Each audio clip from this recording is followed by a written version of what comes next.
mataham nga kabuntagon mga kapaglaom atong hisgutan ni ining adlaw mao ang atong morning devotional nga naguluhan ang iyang pagkaandam. Ug ang atong teksto makita sa Matthew 7 bersikulo 11 nga nag-ingon. Unsa pagayod kalabaw pa sa inyong amahan nga naa sa langit nga muhatag og maayong butang ngadto sa mga nagapangayo kaniya. Sa dihang nagtubo ako, ang akong maginikanan mihimo og daghang mga sakripisyo alang kanako. Aron ako makabaton og maayong edukasyon og tanan nga akong gikinahanglan. Dagan kanato ang makaangay niini tungod kay ang mga anak nahimong prioridad sa ilang mga ginikanan.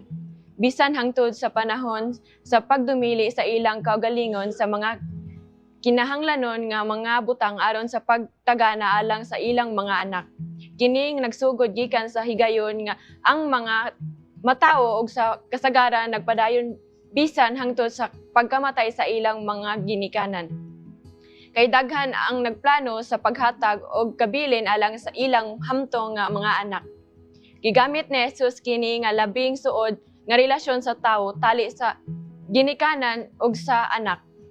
Aron sa pagtudlo kanato may tungod sa pagkaandam sa Dios, sa paghatag kanato sa tanang maayong mga butang nga atong gikinahanglan.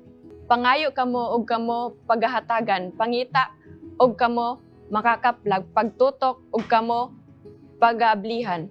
Matthew 7 bersikulo 7 kining nabantog nga panultihon ni Jesus naglangkob sa tulo ka managsama nga kinahanglanon. Pangayo, pangita ug pagtutok. Gisundan sa tulo ka mga kasiguruhan, makadawat, makakaplag, pagablihan. Ang Dios isip langit nung amahan sa tinumanon ug andam sa pagtagana alang sa iyang mga anak. Gipaila sa miagi nga kapitulo Matthew 6 bersikulo 25 hangtod 34. Karon gidasig ni Jesus ang iyang mga sumusunod ngadto sa usa kapadayon nga panghunahuna sa pagsalig sa katakos sa Dios sa paglabaw bisan sa maayong kabubuton sa yutan-ong mga ginikanan ngadto sa ilang mga anak. Ang mga pulong nga gigamit sa buta nga tawo nga gipahinungod kang Jesus nagpasiugda sa iyang paguswag padulong sa espirituhanong pananaw. Sa iyang gitawag si Jesus nga usa ka tawo bersikulo 11 unya usa ka propeta bersikulo 17 gikan sa Dios bersikulo 33 ug uban pa ug sa katapusan. Nga makasasala nahibalo kun unsaon sa paghatag og maayong mga gasa ngadto sa ilang mga anak. Usap pa kalabaw nga ang atong langitnong amahan andam sa paghatag kanato sa maayong mga butang nga atong kinahanglan bersikulo 11. Gitumong ni Jesus nga dili mahuna-huna nga talan-awon sa usa ka ginikanan nga nagdumili sa ilang anak. Sa tipikal nga pagkaon sa Galilea, tinapay og isda, bersikulo 8 hangtod 9. Og gipulihan kini og usa ka butang nga makadaot bato og bitin.